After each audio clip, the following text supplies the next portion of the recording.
Haleluya. Tunaendelea na somo letu katika hatua ya mwisho. Tunajaribu kupitia na kuangalia baadhi ya maeneo ambayo tumeyapitia toka tuanze kujifunza somo letu hili la Pasaka ni Kristo. Kwa hiyo tutaendelea hapo kwa siku kadha wa kadha, wakati tukijiandaa kuingia kwenye somo letu jingine. Tumepitia vipengele kadha wa kadha kwenye somo hili la Pasaka ni Kristo. Leo nitamani tuzungumze juu ya kitu kimoja kuhusu uzima, kwa sababu tulisoma kwenye Yohana 1:1 anasema hapo mwanzo alikuwepo neno, na huyo neno alikuwa kwa Mungu, naye alikuwa Mungu. Tulipita hapo kuona na tukasema kwamba tunapozungumzia kuhusu Mungu, tunamzungumzia Mungu kwa maana ya cheo chake anaitwa Mungu, ni cheo cha uumbaji. Lakini kabla ya hicho cheo cha uumbaji kuwepo, yeye alikuwepo,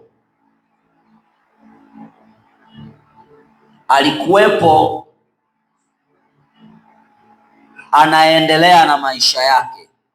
Na ndio maana Yohana 1:1 anasema hapo mwanzo kulikuwako neno. Hasemi kwamba hapo mwanzo alikuwako Mungu. Anasema hapo mwanzo alikuwako neno. Lakini pia ukisoma kwenye waraka wa kwanza wa Yohana sura ya kwanza, tukianza mstari wa kwanza, anasema lile lilokuwako tangu mwanzo, tulilolisikia, tuliloliona kwa macho yetu, tulilolitazama na mikono yetu ikalipapasa, kwa habari ya neno la uzima. Anazungumzia kwa habari ya neno la uzima. Maana yake nini? Maana yake mwenye hilo neno anaitwa uzima. Maana yake uzima alikuwa ana neno. Uzima sio bubu. Lile neno ambalo alikuwa nalo, kwa sababu hilo neno ambalo yeye uzima ndo alikuwa anatamka, na vyote vinatoka kwa namna alivyokusudia. Ndio maana maandiko yanasema hulituma neno na halitamrudia mpaka litakapotimiza mapenzi yake yote. Na tuliona kwamba tunaposema neno na mwenye neno huwezi ukawatenganisha. Neno na mwenye neno hawatenganishiki, ni mmoja. Kwa hiyo anapotamka anachokitamka, anatamka kutoka kwenye hali yake. Kwa hiyo ile hali yake, uhalisia wake ndo unatoka. Kwa hiyo uhalisia wake unaotoka kupitia neno, maana yake huo uhalisia wake ndo umebebwa na hilo neno ambao ndo yeye. Haleluya. Kwa hiyo yeye ni uzima. Uzima ndo chanzo cha uhai wa vyote. Kwa hiyo huyo uzima alikuwa ana neno. Kwa hiyo alitumia neno kufanya uumbaji na akakamilisha uumbaji kwa namna alivyokuwa amekusudia iwe na ikawa. Na kabla hajafanya huo uumbaji ndo akatengeneza hicho cheo cha Mungu. Mungu ni cheo cha uumbaji, ni cheo cha uumbaji kwa sababu kabla ya uumbaji, maana yake Mungu hawezi akawa Mungu, kwa sababu Mungu hawezi akawa Mungu kwa Mungu. Kwa hiyo anakuwa Mungu tu kwa sababu ya anavyoviumba. Kwa hiyo yeye ndo anakuwa muumbaji kwenye hivyo alivyoviumba. Kwa hiyo kinakuwepo hicho cheo cha uumbaji. Kwa hiyo bila ya huo uumbaji, hicho cheo hakipo. Unajua, wakati mwingine unapomwambia mtu kwamba wewe ni Mungu, kwenye fikra za haraka haraka inakuwa na ukakasi sana, kuliko ukimwambia wewe ni uzima. Wewe ni uzima anaipokea kirahisi sana. Alafu sasa anashindwa kujua kumbe kama ni ukakasi ilibidi apate wakati unamwambia wewe ni uzima na sio wewe ni Mungu. Kwa sababu Mungu ni cheo chake, na kabla ya uumbaji hicho cheo hakipo. Na ndio maana Yohana 1:1 hasemi kwamba hapo mwanzo alikuweko Mungu, bali anasema hapo mwanzo alikuweko neno. Haleluya! Kwa hiyo unagundua uhalisia wake yeye ni uzima, life, uzima wa milele, maisha yasiyokuwa na mwisho, maisha yaliyoshinda hali zozote za ukinyume, maisha yaliyoshinda kifo, maisha yaliyoshinda madhara ya kila namna. Haleluya! Kwa hiyo ukisoma hii Yohana 1:1 anasema hapo mwanzo alikuwako neno, logos. Logos, logos, kwa sababu tunapozungumza neno maana yake kuna vitu viwili pale. Kuna neno logos, alafu kuna neno rema. Kwa hiyo anaposema hapo mwanzo alikuwako neno, anamaanisha hapo mwanzo alikuweko neno kwa maana ya logos. Kwa sababu hapo mwanzo anapozungumza hapa ni kabla, kwa sababu ni kabla ya uumbaji, kabla ya chochote kuweko, yeye alikuweko. Kwa sababu neno kuwa rema linakuwa rema tu pale ambapo kuna upande mwingine unaotaka kuelewa hiyo logos. Sasa upande mwingine unaotaka kuielewa logos, wakati huo upande wa pili unaotaka kuielewa logos, pale ambapo huo upande umeelewa hiyo logos, huwa inatoka kuwa rema, huwa inatoka kuwa logos, inakuwa rema, inakuwa ile reality, ule uhalisia, experience the reality. Kwa sababu tunaposema logos maana yake yeye yupo uzima, yupo kama uzima, yupo ambaye anataka sasa, anatakiwa kueleweka kwa viumbwa. Kwa sababu Mungu baada ya kumaliza kuumba vyote alivyoviumba, maana yake sasa anataka ajifunue kwa alivyoviumba, ili alivyoviumba vimpate kumjua. Kwa hiyo anapojifunua ili alivyoviumba vipate kumjua, maana yake nini? Maana yake hapo sasa ndo kwenye kumjua hivyo ambavyo anataka vimjue. Pale kwenye kumjua, hiyo logos inakuwa ni uhalisia, na kabla huko kujulikana hakujawa kujulikana kwa anayetaka kujua. Maanake anakuwepo ni yeye tu kama logos, uhalisia wake. Yaani tunaposema logos, maanake unajua chochote ambacho hakijajulikana, kabla hakijajulikana huwa kimejulikana kwenye chenyewe kwanza. Yaani chenyewe kinajifahamu, chenyewe kinajijua, kipo, kinajifahamu. Sasa kwa mfano unapozungumzia, kwa mfano tuseme wapi, tuseme labda London.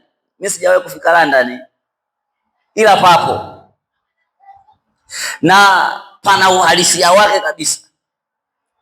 Kwa hiyo haijalishi naweza nikapasoma London kwa namna gani na nikaelezewa kiaje. Hakuna namna ya maelezo ambayo inaweza ikawepo nikaelezewa kiasi kwamba ule uhalisia wa London ukawa ni uhalisia kwenye kujua kwangu mpaka nimeenda London nikafika nikaona. Kwa hiyo wakati ninaelezewa London ilivyo kwenye maelezo, kabla sijaenda kufika kwenye hilo eneo linaloitwa London, maana yake kwangu ni logos tu. Siwezi kuwa na experience ya uhalisia wa hicho ninachojaribu kuelezewa katika uhalisia wake. Kwa hiyo kwangu inakuwa ni logos tu. Lakini nikienda airport, nikapanda ndege, nikaenda mpaka nikatua huko Uingereza, nikaenda kwenye hilo jiji la London, maana yake pale ile logos inahama, ina change, inakuwa rema. Kwangu inakuwa ni uhalisia. Kwa hiyo anaposema hapo mwanzo alikuwako neno, anazungumza neno kwa maana ya logos, ambaye sasa anatakiwa kueleweka kwa namna anavyojifunua, kwa anavyoviumba. Unajua mwalimu, kuna neno moja alisema, mimi iliendelea kunitafakarisha sana. Alisema neno ni mwili, ni bodies. Neno ni mwili, neno ni mwili. Haleluya! Neno ni mwili. Unajua lazima tuelewe, tunapozungumzia neno tutoke kwenye kuliona neno kama maneno yanayotamkwa kiherufi. Yaani lazima tutoke kwenye herufi, kwamba mtu anakuambia ebu soma hili neno. Kwa hiyo mtu anaona herufi. Kwa hiyo lazima tutoke kwenye kuliona neno kama herufi, lazima tulione neno kama mwili, body.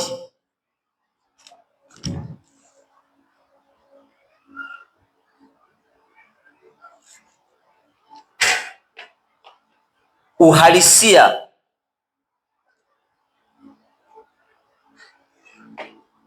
reality.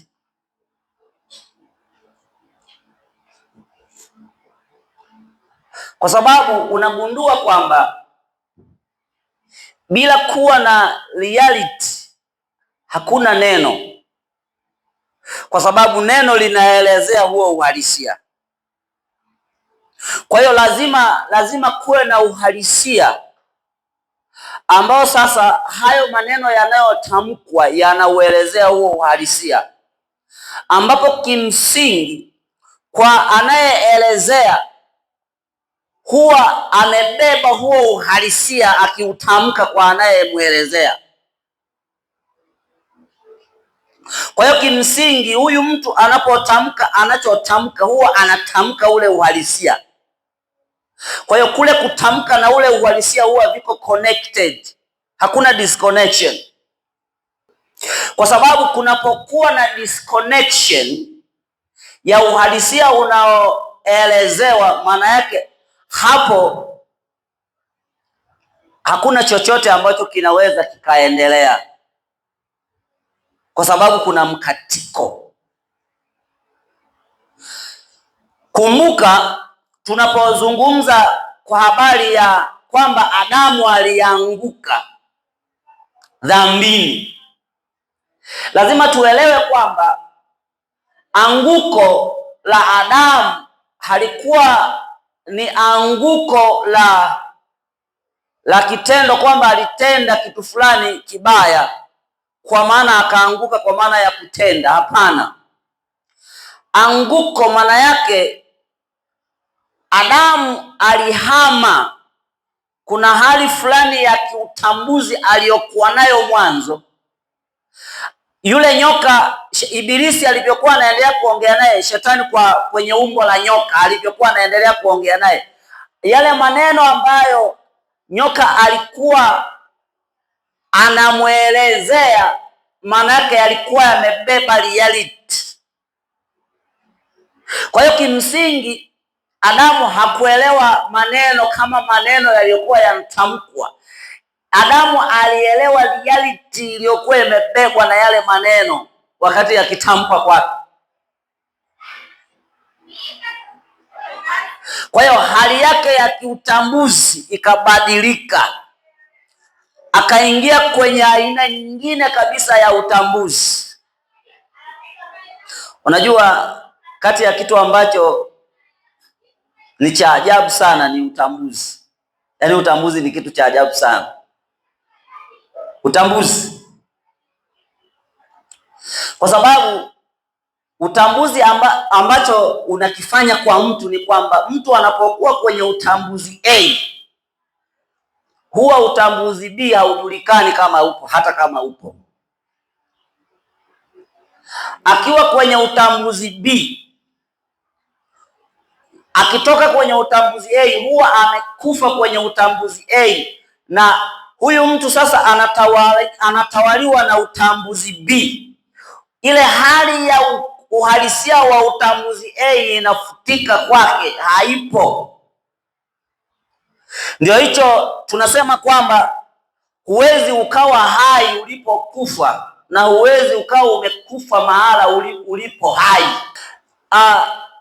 Nilikuwa namuelezea mtu mifano ya tambuzi jinsi ambavyo zinafanya kazi katika namna mbalimbali. Unajua, wakati mwingine mtu ukimwambia tu kujitambua, ukishia tu pale anakuwa bado haja connect vitu vingi. Hebu kwa mfano tuchukulie mfano, hebu fikiria, unajua sisi sote hapa kuna aina fulani ya utambuzi tuliwahi kuwepo. Kuna aina ya utambuzi ambao ulituruhusu kuwa uchi, hata kama ni mbele ya watu na hatukuona ni tatizo. Tulikuwa kwenye eneo hilo la kiutambuzi. Haleluya. Tulikuwepo hapo, tumekaa hapo muda wa kutosha. Lakini hebu fikiria tuko kwenye eneo jingine la utambuzi tena. Hatuwezi kufanya hivyo. Hatuwezi. Na unagundua hali hiyo tena, yani experience yake huwezi tena ukaielezea ukiwa tayari umehuika huko kwenye utambuzi huu mwingine. Huwezi ukaelezea.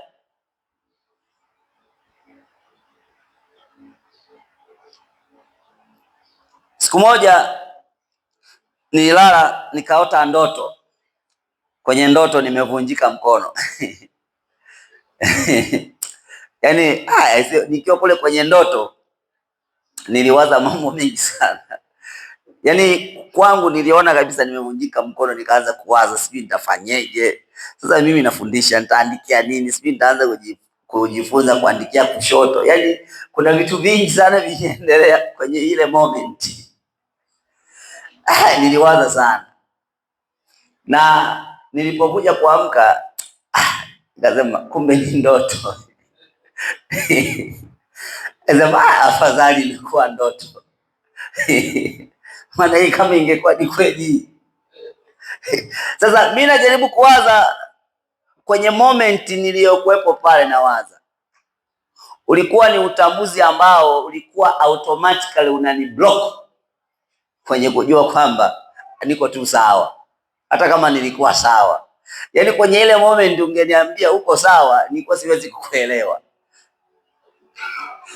Kwa nini? Kwa sababu nilikuwa tayari nimemezwa kwenye aina ya utambuzi ambao automatically ulikuwa unanizuia kuona uhalisia wa utambuzi mwingine. Ulikuwa unani block moja kwa moja, na unagundua ule ni uhalisia kabisa. Kwa hiyo hata kama ninamwelezea mtu kile ambacho ninamwelezea, manake nitakuwa naelezea uhalisia kwenye ninavyoelezea. Kwa hiyo bila huo uhalisia siwezi nikaelezea chochote. Kwa hiyo maandiko yanaposema, Yesu anaposema aulaye mwili wangu na kuinywa damu yangu, anamaanisha, kumbuka, anaposema mwili wake, maana yake kula, tunaelewa kula kibibilia ni kuamini. Kula ni kuamini. Maana yake anaposema kula mwili wa Yesu, au anaposema kula maneno yake, tunakula maneno ya Yesu. Kwa hiyo hatuli maneno ya Yesu kwa maana ya maneno, tunakula ule uhalisia. Kuna uhalisia ambao anauelezea anapotuelezea, ambao anavyoelezea, maana yake huko kuelezea kumeunganikana moja kwa moja na huo uhalisia. Hakuna mkatiko.